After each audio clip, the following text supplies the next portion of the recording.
السلام عليكم ورحمة الله وبركاته. ازيكم يا حبايب قلبي؟ عاملين ايه؟ يا رب تكونوا بخير وصحة وسلامة وسعادة وراحة بال. طبعا جايه لكم بأحلى طبق كشري المصري الأصيل اللي هو أحلى. بصوا الناس بتجيلنا من كل الدول يقولوا الكشري المصري، عارفين يعني ايه كشري مصري، عارفين يعني ايه دقة، يعني ايه صلصة، يعني ايه تقلية. الحاجات دي طبعا مش موجودة بره، لأنه بصوا صعب صعب صعب المنال. تاكلي الطبق دوت وبعديه ما تاكليش أي حاجة تانية. بعديه اتحداكي لو كلت اي حاجه تانية. تيجوا بقى معانا علشان خاطر نشوف المكونات بتاعه الكشري، نشوف الكشري بيتعمل من ايه، فنشوف بقى مكوناتنا الجميله. معانا اول حاجه، معانا عدس طبعا غسلينه كذا مره عشان خاطر نخليه ما فيهوش حاجه، بتنقيه بتغسليه بتخليه جميل. برضو الرز كذلك الامر، بنغسله بننقيه بننضفه الاول ونغسله كويس وما نخليش لا ده فيه حاجه ولا ده فيه حاجه. طبعا انا جايبه بكام شعريه؟ جايبه ب10 جنيه شعريه يا ولاد، والله العظيم ب10 جنيه شعريه، على قد الكشري، يعني اللي هو ايه، على قد الاستخدام بتاع الكشري. آه بحب الكشري كتير، يعني الكشري كل ما تكتري له الشعريه كل ما تبقى الكشري طعمه حلو. بحب عليه العدس الاصفر، في ناس ما بتحبش عدس اصفر، في ناس بتعمل رز رز بشعريه بس. تعالوا بقى العدس البني دوت، انا سلقته وخدت الميه بتاعته اهي، الميه بتاعته سودا عشان هو طبيعته كده. انت بتنقعيه شويه صغيرين، تغسليه غسله نظيفه بعد ما تنقيه وتاخديه سلقه. ده العدس البني، وبناخد ميته علشان الرز ابو شعريه. طبعا هنحمر الشعريه كويس قوي، نحمرها كويس قوي قوي قوي قوي قوي قوي لحد ما تبقى جميله، ونفضل نقلب فيها لحد ما تبقى زي الفل. ده طبعا الرز اللي احنا غاسلينه، ده العدس اللي احنا غاسلينه. طبعا انا مشغله القدره، عامله قدره فول بقى ايه معتبره، تستاهل ايه بقكم الجميل. طبعا احنا الشعب المصري مشهور بالاكلات الشعبيه الجميله اللي ذات نكهه مختلفه عن اي حد تاني. مفيش حد عنده النكهات بتاعتنا دي، مفيش حد عنده نكهات الكشري، مفيش حد عنده الفول المدمس، مفيش حد عنده مفيش بلاد عندها الطعمية في أي بلد بتبقى غير مصر. مصر الوحيدة، يعني مصر غير اسكندرية بيعملوها بالحمص، مصر بتعملها بالفول. السعودية فيها برضو فلافل بس بالحمص برضو، ما عندهمش فول، عندهم حمص. اهو حطينا الشعريه وحطينا عليها الرز بعد ما حمرناها، وحطينا عليها العدس الاصفر، وهنغطيها بقى ونسيبها تتشرب، وبعد كده نهدي عليها خالص النار تستوي براحتها. طبعا انا هنا الغطا ما بيقفلش على الحله لان الحله اتطبقت، لان هنا بتغسل المواعين وبترزع المواعين. شويه الفول المدمس بقى يا ولاد يستاهلوا بقكم. طبعا القدره من بره مش نضيفه لان الفول فضل يبقبق وينزل عليها فول من بره. القدره انا مليتها زياده عن اللزوم، ما كانش المفروض ان انا احط الكيلو الفول كله، كان المفروض ان انا اعمل حتى نص كيلو فول وبعد كده ابقى اعمل نص تاني. بس انا بقول بالمره القدره شغاله عليها النار وانا عندي انبوبه مش غاز طبيعي، فبقول هي مره واحده وخلاص اشغل على الكيلو الفول وبعمله اكياس كده يا جماعه، وبحط عليه من جوه، يعني انا بحب احط على الفول حبه عدس اصفر. ليه؟ برضو بيخلي له لون حلو، بيديله نكهه حلوه. بقطع طماطمتين، بقطع بصلتين كده، يعني كل ما الطعام الفوله كل ما الفوله اللي في البيت انضف واحلى. والكشري برضو يا جماعه، يعني كشري البيت غير كشري بره.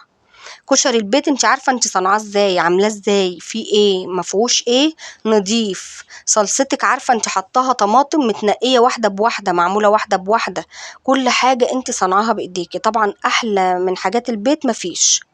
حاجات البيت يا جماعة بتبقى معمولة بصنع ايديكي، فبتبقى جميلة، تبقى عارفة نظافتها، مش كل حاجة من بره هيبقى موثوق فيها. والاكلات دي بالذات اذا كانت الفول، اذا كانت الكشري، ناس بتقول بيحطوا طماطم فيها، ناس بيقولوا بيحطوا طماطم عليها، فالواحد طبعا بيخاف فبيعمل في البيت. انا بحب اعمل الكشري في البيت يا جماعة، بحبه. بنقعد يومين ناكل كشري ما شاء الله، اذا كان هو ولا العدس ابو شعريه. دول احلى اكلتين، هم والفول والطعميه.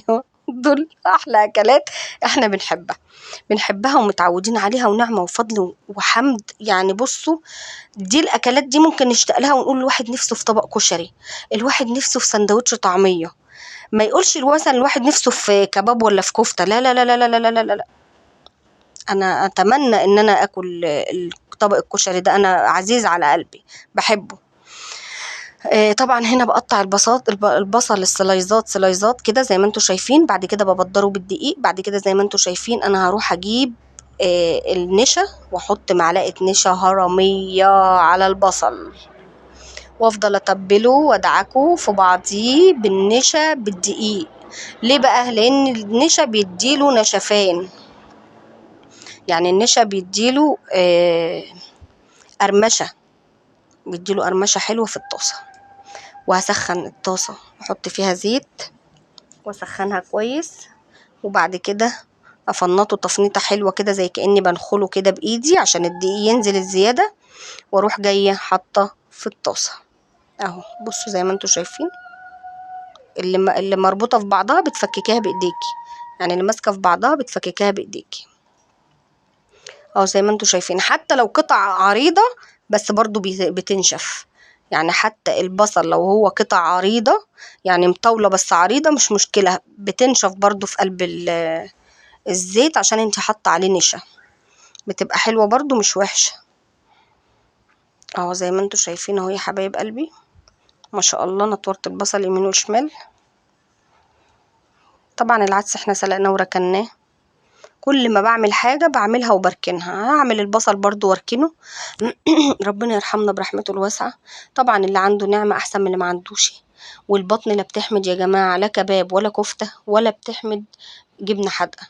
فكل نعم ربنا حلوة وجميلة طالما البني آدم بيته مستور. الستر أحسن حاجة في الدنيا. ده العدس الأسمر أو العدس البني سيام بقى، يعني في ناس تقول عدس أسمر وناس تقول عدس بني. فالحمد لله نعمة وفضل نحمده ونشكره على كل شيء، إن احنا بننام وبيتنا فيه رزق، أو بيتنا فيه لقمة لتاني يوم هنقوم الصبح ناكلها. في غيرنا ما عندوش لقمة هياكلها تاني يوم، في غيرنا ما يعلم بالله ربنا. فمن حمده زاده.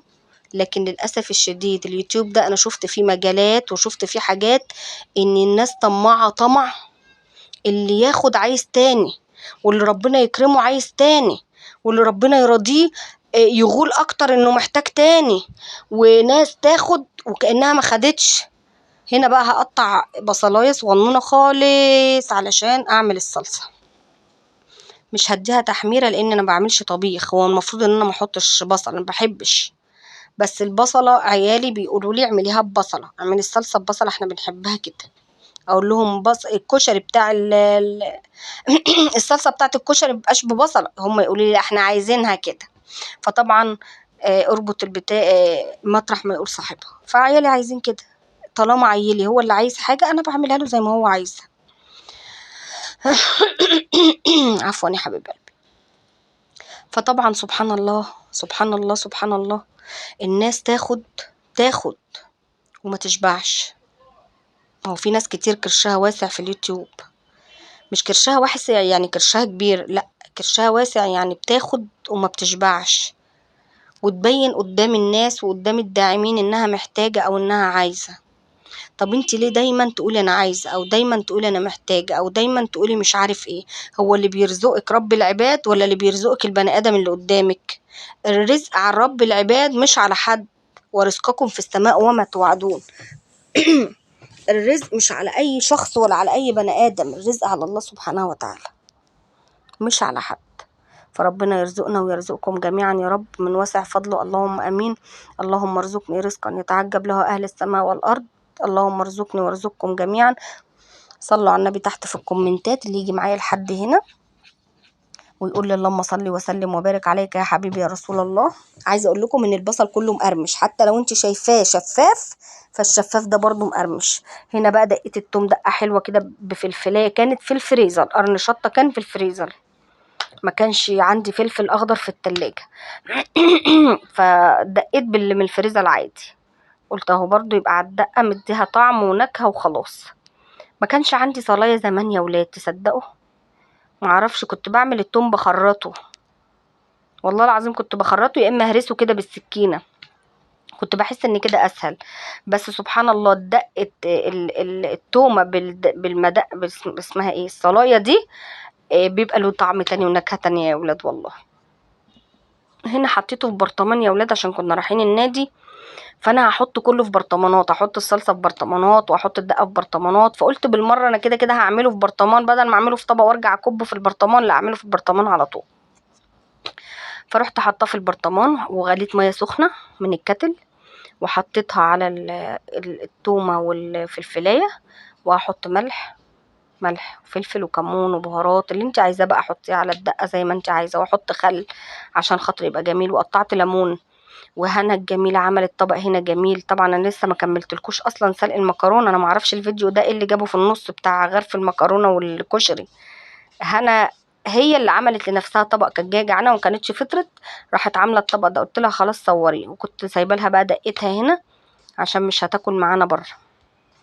وعصرت ليمون وحطت الدقه وغرفت مكرونه مسلوقه، طبعا لسه ما سلقناش المكرونه معاكم اصلا، هتيجي دلوقتي المكرونه.